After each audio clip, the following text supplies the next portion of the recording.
Hi guys, Chris here with Super Savvy Travelers. Hey, for those of you who know me and follow the channel, you already know that a week ago or a little more, I slipped and fell in my driveway in Calabria and broke my ankle.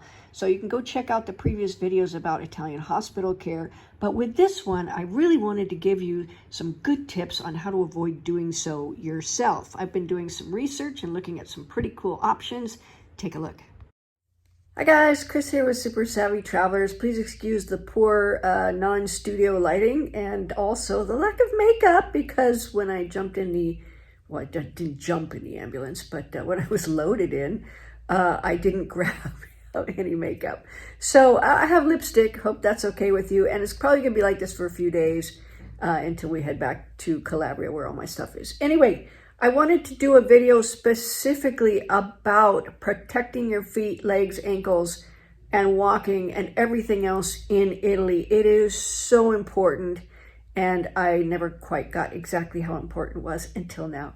So anyway, first of all, let's talk about Italy and walking around and some of the hazards that we have there, especially in the historic centers and in places where they use marble and things like that for walking surfaces, which is a lot of the areas. It's a very popular material used here for building and for paving and things like that. But when it gets wet, it can be slick as glass. So that's the first thing I'm going to tell you. Whenever there's stone, whenever there's marble, whenever it's wet, whenever there's cobblestones, you have to be careful about the slipperiness of it. And with cobblestones, many times you have to really be on the lookout for trip hazards, because a lot of times they become uneven, especially when the cobblestones are driven over a lot, which they tend to be, like in Rome, in the historic center in Rome. A lot of those areas are the cars are allowed, and so of course it's a lot of weight going on, and just it chops up the stones and makes for a lot of trip hazards, and there's all kinds of little dips and things like that. So first of all, be aware and be careful of all of those things. Secondly, anything green on the ground, like algae, plant related, oh my God, just please be careful of that. That stuff is also slick as glass. And I was, trying to figure out how the heck I fell. I was going down a ramp, and then there's a grate, like a drain at the bottom of the ramp.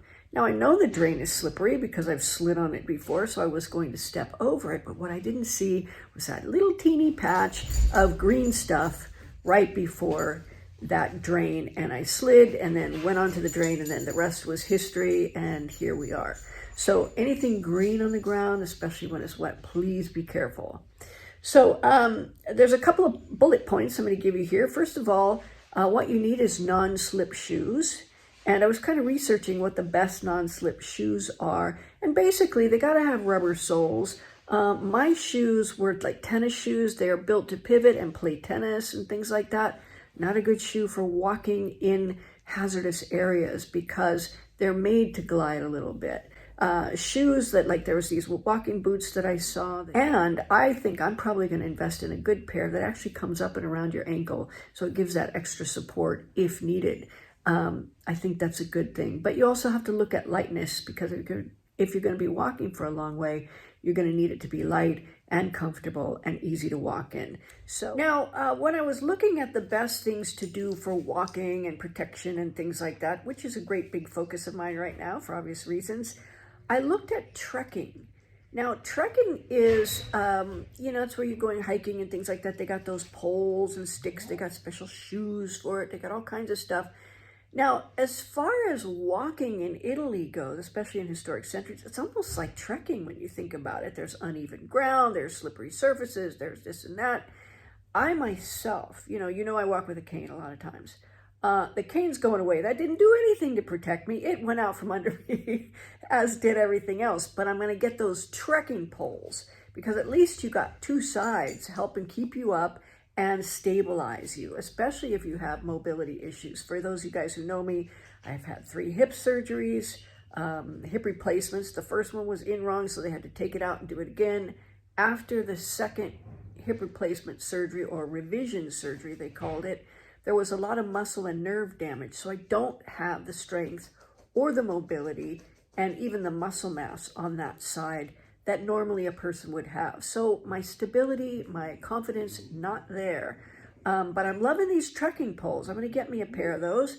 And you're probably going to see me, you know, trekking around. I mean, I probably look ridiculous trekking around places where people normally walk. But I don't care. So there you go. Get some trekking poles and good trekking shoes. Okay, things to look out for. The first one is the algae. That, I think, is the biggest thing. And sometimes you can't see it, especially walking around at night when it's raining and that kind of thing. You might not be able to see it, so you really got to look. I really am concerned about people going up and down stairs, or especially ramps. Stairs, not so much, but ramps with algae on it, because you just basically ski right over it. So please be careful of that. Stone streets, I know in Puglia especially, there's these beautiful white stone streets, you know, like, you know, Stuni, Amole di Bari, the old town of Bari, all these places. They have these beautiful white stone streets. But I'll tell you something, when they get wet, they can be very slippery. And even in summer last year, I kind of slid a little bit, even with my great shoes. So just walk gingerly on these areas and know that they can be a little bit of an issue. I always try to go off the sidewalks and into the street, just because it makes me that much more comfortable. Now, here's another bullet point that's very important. When you arrive in Italy, especially places like Rome and Florence, you know, these beautiful cities, and you're walking around and you're just looking up, you're like, because everything's so beautiful. And while that's expected, it's also a great way to injure yourself, because you're not looking down at the cobblestones, you're not looking down at the slippery streets and things like that. And it's a good way to get injured. So my first and most important point of this whole episode here is take your time. I see guys that are like, I'm going to be in Rome for 3 days. What should I see? And they're racing around like crazy, trying to see everything. Well, that's a real good way to get injured. You know, just take your time. Walk and look and walk and look. But don't rush through areas. Don't fly through historic centers and things like that. When you're in the monuments, be careful.